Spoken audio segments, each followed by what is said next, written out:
চেটে ডাকনা সালা দশরথকে বলবেন তিনি কোথায় জন্মেছে রাম, আসল কোথায় রাম জন্মভূমি। তো গাইস, ভিডিও শুরু করার আগে সবাইকে রাম রাম। এই রাম জন্মভূমি নিয়ে প্রচুর ঢ্যাসটাবি চলে আমাদের দেশে। আচ্ছা, ইনি হচ্ছেন নচিকেতা চক্রবর্তী।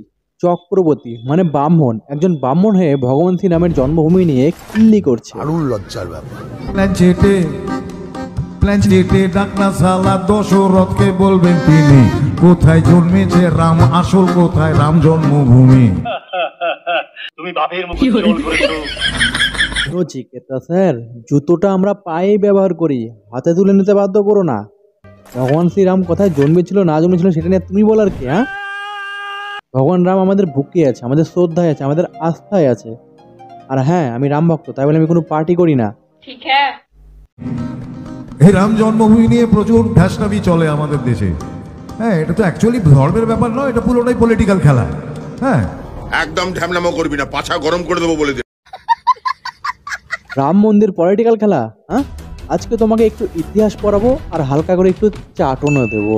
এই সময় কম, শুরু করো। আজ থেকে প্রায় 2000 বছর আগে উজ্জয়নের শাসক মহারাজা বিক্রমাদিত্য প্রথম রাম মন্দির তৈরি করেছিলেন।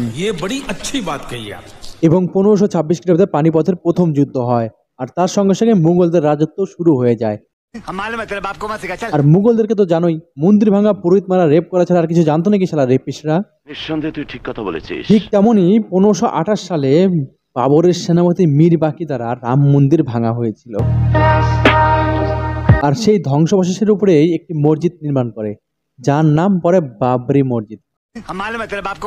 বুঝলে? হ্যাঁ, বুঝলে সব সেকুলাররা। তো যদি আমরা রামেই বিশ্বাস করি তাহলে দশরথেও বিশ্বাস করা উচিত। অথেন্টিক তো একমাত্র দশরথই, সেই তো বলতে পারে যে গুরু কোথায় জন্মেছিল, ওই বলতে পারে যে ওইখানে জন্মেছিল। গুরু কোথায় জন্মেছিল? আবে ও হ্যালো, মহারাজ দশরথ কি আপনার ক্লাসমেট ছিল নাকি আপনার সঙ্গে বসে বিড়ি খেত? কোনটা?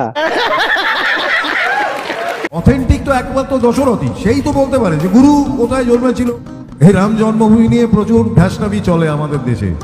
হ্যাঁ, এটা তো অ্যাকচুয়ালি ধর্মের ব্যাপার নয়, এটা পুরোটাই পলিটিক্যাল খেলা। দেখো, আমি মানছি বয়স হলে মানুষের মাথায় একটু প্রবলেম চলে আসে, সেই প্রবলেম নিয়ে ডাক্তারখানায় যেতে হয়।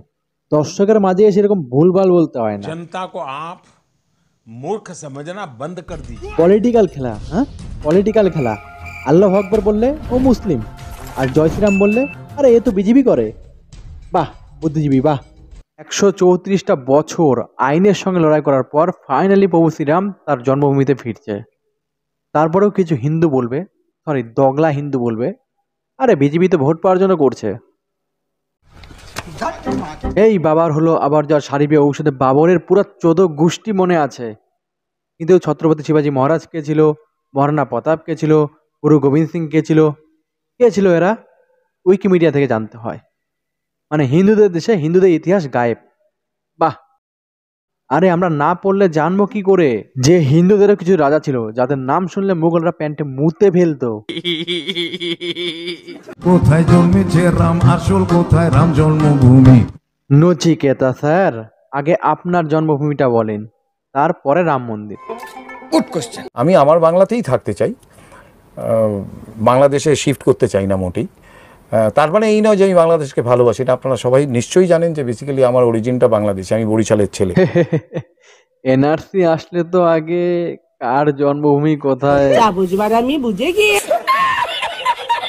নয়তো আজ অযোধ্যায় নয় কিষ্কিন্ধায়, কাল ধর্মতলায়। নয়তো আজ অযোধ্যায় নয় কিষ্কিন্ধায়, কাল ধর্মতলায়। জন্মেই যাবেন রাম দেশের কোনায় কোনায়, ঘন্টায় ঘন্টায়। হ্যাঁ, বিশ্বাস করুন সেই দিনেরই অপেক্ষায় আছি যেদিন প্রত্যেকটা মোড়ে মোড়ে, প্রত্যেকটা ঘরে ঘরে প্রভু শ্রীরামের মতো ছেলে জন্মাবে।